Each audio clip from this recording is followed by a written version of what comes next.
તો કાળઝાળ ગરમી વચ્ચે ઠંડક મેળવવાનો લોકોનો પ્રયાસ। અમદાવાદમાં સ્નો પાર્કના મુલાકાતીઓની સંખ્યા વધી છે। 40 ડિગ્રી તાપમાન વચ્ચે બરફ વચ્ચે રમવાની લોકો મજા માણી રહ્યા છે। અમદાવાદમાં શિમલા જેવું વાતાવરણ જોઈ લોકો ખુશખુશાલ થયા છે।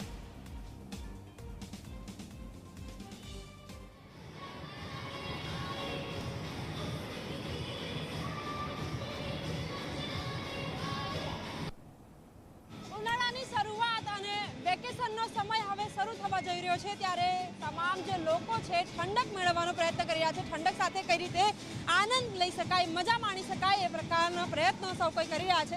અત્યારે હું જે ફન બ્લાસ્ટ છે ત્યાં ઉપસ્થિત છું અને અહીં હાલ આપ દ્રશ્યો પણ જોઈ રહ્યા છો કે જે તમામ જે લોકો છે એન્જોય કરી રહ્યા છે। જે તાપમાન છે એ માઇનસમાં છે અહીં અને જાણે તમે શિમલામાં જ હોય તે પ્રકારનો અનુભવ લોકોને થઈ રહ્યો છે। વાતચીત પણ કરીશું તમામ જે લોકો છે। આપ જણાવો ક્યાંથી આવ્યા છો? અમે અહીંયા જ રહીએ છીએ। મારા કઝિન્સ આવે છે મારા ઘરે અને અમે લોકો અહીંયા આવ્યા છે। બહુ જ મજા આવી રહી છે। જો તમે કાશ્મીર ને એ સાઈડ ના જઈ શકતા હોય અહીંયા જરૂરથી વિઝિટ કરજો। બિલકુલ લાગી રહ્યું છે કે શિમલામાં છો?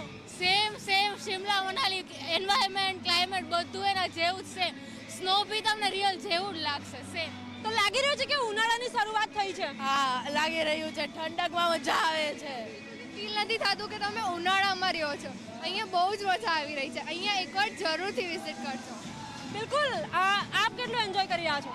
હા અહીંયા બહુ જ મજા આવે છે। બધા ફ્રેન્ડ્સ ફેમિલી સાથે આવી શકો છો। અહીંયા ઠંડક એવી મસ્ત છે, સ્નો બી એટલો મસ્ત છે। વિઝિટ કરજો જરૂરથી। બિલકુલ જે મોટાભાગના જે યંગસ્ટર્સ છે ખાસ કરીને ફેમિલીની સાથે, ફ્રેન્ડ્સની સાથે, કઝિન્સની સાથે અહીં તમામ જે લોકો છે પહોંચી રહ્યા છે। મારી પાછળ આપ દ્રશ્યો જોઈ રહ્યા છો કે એક જે ગ્રુપ છે એ પણ એટલું જ એન્જોય કરી રહ્યું છે અને માઇનસનું તાપમાન અત્યારે અહીં જોવા મળી રહ્યું છે। તમામ જે લોકો છે તેઓ અહીં જબરદસ્ત ઉત્સાહ, જબરદસ્ત મજા કરી રહ્યા છે અને આ મજા પણ એટલા માટે કારણ કે ગરમી છે, ક્યાંય પણ ફરવા જવું હોય તો બીજો કોઈ વિકલ્પ કરતાં અહીં આવવું લોકોને વધારે પસંદ આવી રહ્યું છે। કેમેરામેન ઉમેશ પરમાર સાથે સપના શર્મા, ઝી 24 કલાક, અમદાવાદ।